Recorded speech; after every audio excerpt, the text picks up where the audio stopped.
के पाठक ने दी राहत। अब बच्चों के साथ शिक्षक भी करेंगे मनोरंजन। नमस्कार, मैं दिव्या, स्वागत है आपका आज के इस वीडियो में। के पाठक ने प्रदेश के सभी सरकारी प्राथमिक, मध्य माध्यमिक और उच्च माध्यमिक स्कूलों को लेकर बड़ा फैसला लिया है। दरअसल इस बार का यह फैसला स्कूल के समय सारणी से संबंधित है।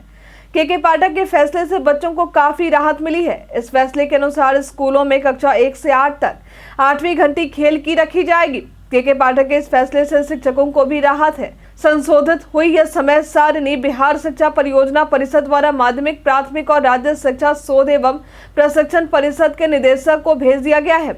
इस समय सारणी के अनुसार सभी क्लास के बच्चे अपनी कक्षा के अनुसार अलग अलग गतिविधियों में भाग लेंगे।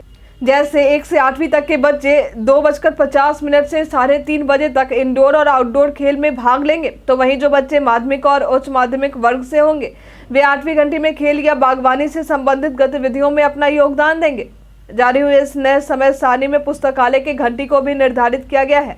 हालांकि कई विद्यालय ऐसे भी हैं जहां पुस्तकालय नहीं है। ऐसे में स्कूल के जो शिक्षक होंगे वहीं बच्चों के साथ क्लास में बैठकर पुस्तकालय की किताबों को पढ़ने के लिए उत्साह बढ़ाएंगे, साथ ही पुस्तकालय की किताबों को उपलब्ध करवाएंगे।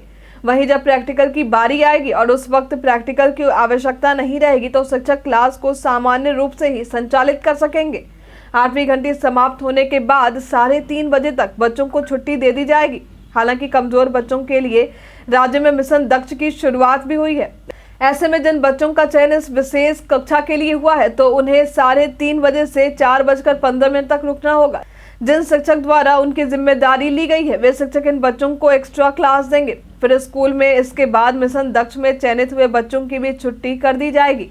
हालांकि इसके बाद भी शिक्षकों को 5 बजे तक स्कूल में ही रुकना पड़ेगा। इस दौरान शिक्षक बच्चों की कॉपी चेक करेंगे, होमवर्क आदि का सत्यापन और अन्य पठन पाठन की गतिविधियों और मिशन दक्ष से संबंधित कार्यकलापों को देखेंगे। इसके अलावा हर शनिवार को दूसरे सत्र में बाल संसद, अभिभावक शिक्षक संगोष्ठी, प्रोजेक्ट वर्क, असाइनमेंट प्रतियोगिता और आपदा से संबंधित अन्य गतिविधियों के संचालन भी करवाए जाएंगे।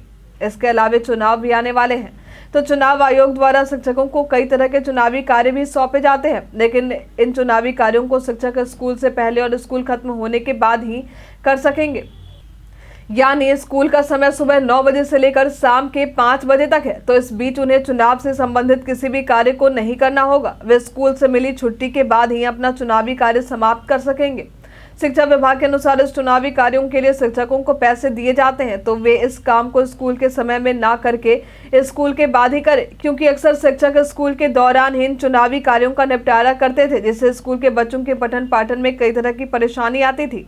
यदि वे स्कूल के बाद अपने इस चुनावी कार्य को करते हैं तो उससे बच्चों के पठन पाठन में भी किसी प्रकार की परेशानी नहीं आएगी। यदि कोई भी शिक्षक स्कूल के समय में स्कूल नहीं पहुंचते और शाम 5 बजे से पहले निकल जाते हैं तो उन पर सख्त कार्रवाई भी की जाएगी। आज के लिए फिलहाल इतना ही। हमारे साथ बने रहने के लिए आपका धन्यवाद।